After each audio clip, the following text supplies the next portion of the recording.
ಇನ್ನು ಕಾಂಗ್ರೆಸ್ ಪಾಳ್ಯದಲ್ಲಿ ಕೆಪಿಸಿಸಿ ಅಧ್ಯಕ್ಷರ ಸಮರ ದೊಡ್ಡ ಮಟ್ಟದಲ್ಲೇ ನಡೀತಾ ಇದೆ. ಒನ್ ಮ್ಯಾನ್ ಟೂ ಪೋಸ್ಟ್ಗೆ ಈಗ ಸಚಿವ ಸತೀಶ್ ಜಾರಕಿಹೊಳಿ ಡಿಮ್ಯಾಂಡ್ ಮಾಡ್ತಾ ಇದ್ದಾರೆ. ಕೆಪಿಸಿಸಿ ಸಾರಥ್ಯಕ್ಕೆ ಸೈ ಅಂತ ಹೇಳ್ತಾ ಇದ್ದಾರೆ ಸಚಿವ ಸತೀಶ್ ಜಾರಕಿಹೊಳಿ. ಹೈಕಮಾಂಡ್ ಮುಂದೆ ಒನ್ ಮ್ಯಾನ್ ಟೂ ಪೋಸ್ಟ್ ಬೇಡಿಕೆ ಇಟ್ಟಿದ್ದಾರೆ. ಮಂತ್ರಿ ಸ್ಥಾನದ ಜೊತೆಗೆ ಅಧ್ಯಕ್ಷ ಸ್ಥಾನ ನಿಭಾಯಿಸ್ತೀನಿ. ಸತೀಶ್ ಡಿಕೆಶಿಗೆ ಕೊಟ್ಟಂತೆ ನನಗೂ 3 ವರ್ಷ ಸಚಿವ ಸ್ಥಾನದ ಜೊತೆಗೆ ಅಧ್ಯಕ್ಷ ಸ್ಥಾನವನ್ನು ಕೂಡ ಕೊಡಿ. ಮಂತ್ರಿ ಸ್ಥಾನದ ಜೊತೆಗೆ ಅಧ್ಯಕ್ಷ ಸ್ಥಾನವನ್ನು ಕೂಡ ನಿಭಾಯಿಸ್ತೀನಿ. ಈಗ ಸತೀಶ್ ಜಾರಕಿಹೊಳಿ ಆಲ್ರೆಡಿ ಈಗ ಸಚಿವರಾಗಿದ್ದಾರೆ, ಲೋಕೋಪಯೋಗಿ ಸಚಿವರಾದ ಹಾಗೆ, ಜೊತೆಗೆ ಕೆಪಿಸಿಸಿ ಅಧ್ಯಕ್ಷ ಸ್ಥಾನವೂ ಕೂಡ ನನಗೆ ಕೊಡಿ, ನಾನು ನಿಭಾಯಿಸ್ತೀನಿ ಅನ್ನುವಂತಹ ನಿಟ್ಟಿನಲ್ಲಿ ಈಗ ಸತೀಶ್ ಜಾರಕಿಹೊಳಿ ಇದ್ದಂತೆ ಇದೆ. ಯಾಕಂದರೆ ಮುಂದಿನ CM ಅವರೇ ಆಗ್ತಾರೆ ಅನ್ನುವಂಥ ಚರ್ಚೆ ಕೂಡ ಕೆಲವು ತಿಂಗಳ ಹಿಂದೆ ನಡೀತಾ ಇತ್ತು. ಯಾರು ಹಾಗಾದರೆ ಸಿದ್ದರಾಮಯ್ಯನವರ ಮುಂದಿನ ಉತ್ತರಾಧಿಕಾರಿ ಅಂತ ಪ್ರಶ್ನೆ ಬಂದಾಗ ಸತೀಶ್ ಜಾರಕಿಹೊಳಿ ಅನ್ನುವಂತಹ ಚರ್ಚೆ ರಾಜ್ಯ ರಾಜಕೀಯ ಪಡಸಾಲೆಯಲ್ಲಿ ಕೂಡ ನಡೀತಾ ಇತ್ತು. ಆಗಾಗ ದೆಹಲಿ ಹೈಕಮಾಂಡ್ ಅವರನ್ನು ಕೂಡ ಭೇಟಿಯಾಗಿ ಬರ್ತಾ ಇದ್ರು. ಅದಾದಮೇಲೆ ನಾನು ಈಗ ಮುಖ್ಯಮಂತ್ರಿ ಆಗುವಂತಹ ಆಕಾಂಕ್ಷಿ ಅಲ್ಲ, 2028ಕ್ಕೆ ತಯಾರಿ ಆಗ್ತೀನಿ ಅಂತ ಒಂದು ಕಡೆ ಸತೀಶ್ ಜಾರಕಿಹೊಳಿ ಸ್ಪಷ್ಟವಾಗಿ ಹೇಳ್ತಾ ಇದ್ರು. ಆದರೆ KPCC ಅಧ್ಯಕ್ಷರ ಬದಲಾವಣೆ ಮಾಡಿ ಅಂತ ರಾಜ್ಯಕ್ಕೆ ರಣದೀಪ್ ಸುರ್ಜೇವಾಲಾ ಬಂದಾಗಲೆಲ್ಲ ಪ್ರಸ್ತಾಪ ಮಾಡ್ತಾ ಇದ್ರು. ಆದರೆ ಬೆಳಗಾವಿಯ ವಿಮಾನ ನಿಲ್ದಾಣದಲ್ಲೇ ರಣದೀಪ್ ಸಿಂಗ್ ಸುರ್ಜೇವಾಲಾ ಸ್ಪಷ್ಟನೆ ಕೊಟ್ಟರು KPCC ಅಧ್ಯಕ್ಷರ ಬದಲಾವಣೆ ಆಗಲ್ಲ ಅಂತ.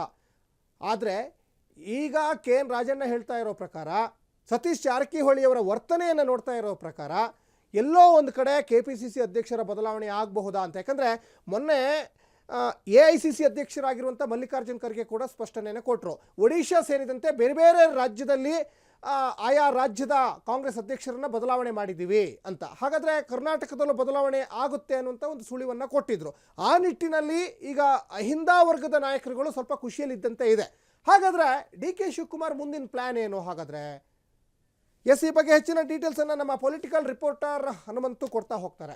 ಹನುಮಂತು, ಬಹಳ ಮುಖ್ಯವಾಗಿ ಬಹಳ ದಿನಗಳಿಂದಲೂ ಕೂಡ KPCC ಅಧ್ಯಕ್ಷರ ಬದಲಾವಣೆ ಆಗಬೇಕು ಅನ್ನುವಂತಹ ಪಟ್ಟನ್ನು ಅಹಿಂದ ವರ್ಗದ ನಾಯಕರು ರಾಜಣ್ಣ, ಪರಮೇಶ್ವರ್, ಸತೀಶ್ ಜಾರಕಿಹೊಳಿ ಬಿಗಿ ಪಟ್ಟನ್ನು ಹಿಡಿದಿದ್ದಾರೆ. KPCC ಅಧ್ಯಕ್ಷರ ಬದಲಾವಣೆಯ ಸುಳಿವನ್ನು AICC ಅಧ್ಯಕ್ಷರಾಗಿರುವಂಥ ಮಲ್ಲಿಕಾರ್ಜುನ್ ಖರ್ಗೆ ಕೊಟ್ಟಿದ್ರು. ಬದಲಾವಣೆ ಆಗ್ತಾರ, ಆದರೆ DK ಶಿವಕುಮಾರ್ ಮುಂದಿನ ನಡೆ ಏನು ಅಂತ ಹನುಮಂತು?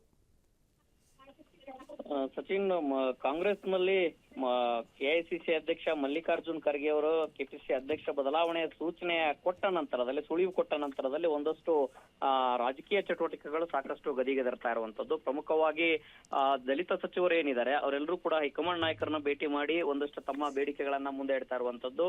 KPCC ಅಧ್ಯಕ್ಷರ ಬದಲಾವಣೆ ಆಗ್ಬೇಕು, ಸೇಮ್ ಟೈಮ್ ಇತ್ತ SC/STಗಳ ಸಮಾವೇಶವು ಕೂಡ ಜೋರಾಗಿ ನಡಿಬೇಕು, ಯಾಕಂತಂದ ಹೇಳಿದ್ರೆ ಮುಂಬರುವಂತ ದಿನಗಳಲ್ಲಿ ಅನುಕೂಲ ಆಗುತ್ತೆ ಪಕ್ಷಕ್ಕೆ ಅನ್ನುವಂತ ಬೇಡಿಕೆಯನ್ನು ಇಡ್ತಾ ಇದ್ದಾರೆ. ಮತ್ತೊಂದು ಕಡೆಗೆ KPCC ಅಧ್ಯಕ್ಷರ ಬದಲಾವಣೆ ಮಾಡುವಂತದ್ದಾದ್ರೆ ಯಾರನ್ನ ಆಯ್ಕೆ ಮಾಡಬೇಕು ಅನ್ನೋಂತ ವಿಚಾರ ಸಹಜವಾಗಿ ಹೈಕಮಾಂಡ್ ನಾಯಕರ ಮುಂದೆ ಇದೆ. ಯಾಕಂತಂದ ಹೇಳಿದ್ರೆ ಅಗ್ರೆಸಿವ್ CM DK ಶಿವಕುಮಾರ್ ಅಷ್ಟೇ ಅಗ್ರೆಸಿವ್ ಆಗಿರುವಂತಹ ನಾಯಕರು, ಮತ್ತೆ ಜನಪ್ರಿಯ ಇರುವಂತವ್ರು, ಮತ್ತೆ ಪಕ್ಷ ಸಂಘಟನೆಯ ಸಾಮರ್ಥ್ಯ ಹೊಂದಿರುವಂತಹ ನಾಯಕರ ಹುಡುಕಾಟ ಮಾಡ್ಲಿಕ್ಕೆ ಈಗ ಹೈಕಮಾಂಡ್ ಮುಂದೆ ಆಗಿರುವಂತದ್ದು. ಆದ್ರೆ ಹೈಕಮಾಂಡ್ ನಾಯಕರ ಮುಂದೆ ಸಚಿವ ಸತೀಶ್ ಜಾರಕಿಹೊಳಿ ಅವರು ಒಂದಷ್ಟು ಬೇಡಿಕೆಗಳನ್ನ ಇಟ್ಟಿರುವಂತದ್ದು ಏನಂತಂದು ಹೇಳಿದ್ರೆ, ಒನ್ ಮ್ಯಾನ್ ಒನ್ ಪೋಸ್ಟ್ ಅನ್ನುವಂತ ಕಾನ್ಸೆಪ್ಟ್ ಏನ್ ಕಾಂಗ್ರೆಸ್ ನಲ್ಲಿ ಇತ್ತು, ಅದಕ್ಕೆ ಮೊದಲಿಂದನೂ ಕೂಡ ಒಬ್ಬರಿಗೆ ಒಂದು ಹುದ್ದೆಯನ್ನು ಕೊಡಬೇಕು ಅನ್ನೋಂತ ಧ್ವನಿಯನ್ನ ದಲಿತ ಸಚಿವರು ಸೇರಿದಂತೆ ಕಾಂಗ್ರೆಸ್ನ ಹಿರಿಯ ನಾಯಕರೆಲ್ಲರೂ ಕೂಡ ಹೇಳಿದ್ರು.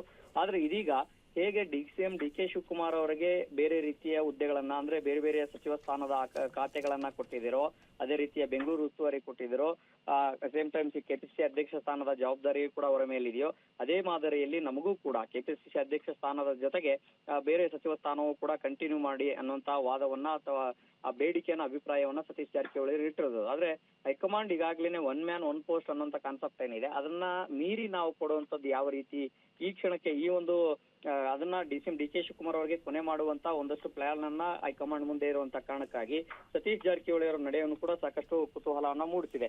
ಹನುಮಂತು, ಇಲ್ಲಿ ಬಹಳ ಮುಖ್ಯವಾಗಿ KPCC ಅಧ್ಯಕ್ಷರಾಗಿರುವಂತಹ DK ಶಿವಕುಮಾರ್ ಅವರು 2023ರ ವಿಧಾನಸಭಾ ಚುನಾವಣೆಯನ್ನ ಗೆಲ್ಲಲಿಕ್ಕೆ ಸಾಕಷ್ಟು ಪಕ್ಷವನ್ನು ಸಂಘಟನೆ ಮಾಡಿದ್ರು.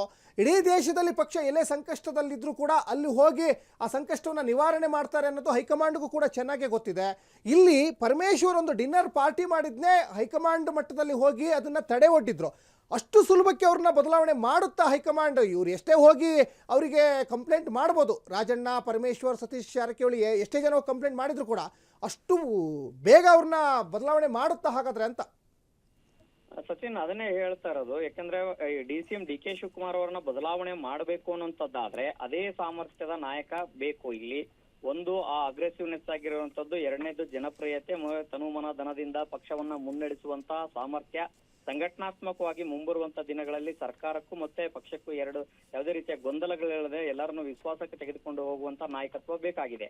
ಆದ್ರೆ ಪ್ರಸ್ತುತವಾಗಿ ರಾಜ್ಯ ಕಾಂಗ್ರೆಸ್ ನಲ್ಲಿ ಯಾವ ರೀತಿ ಇದೆ ಅಂತಂದ ಹೇಳಿದ್ರೆ, CM Siddaramaiah versus DCM DK Shivakumar ಅವರ ಬಣಗಳ ಬಡಿದಾಟ ಜೋರಾಗಿರುವಂತದ್ದು. ಈ ನಡುವೆ ಸಿಎಂ ಸ್ಥಾನದ ವಿಚಾರವೂ ಕೂಡ ಚರ್ಚೆಯ ಮುನ್ನೆಲೆಗೆ ಆಗಾಗ ಬರ್ತಾ ಇರುವಂತದ್ದು. ಪೂರ್ಣಾವಧಿ ಸಿಎಂ ಸಿದ್ದರಾಮಯ್ಯ ಆಗಿರ್ತಾರೆ ಅನ್ನೋಂತ ವಾದವನ್ನ ಅವರ ಸಚಿವರು ಅವರ ಬಳಗದಲ್ಲಿ ಗುರುತಿಸಿಕೊಂಡ್ರವ್ರ ನಾಯಕರು ಹೇಳ್ತಾರೆ.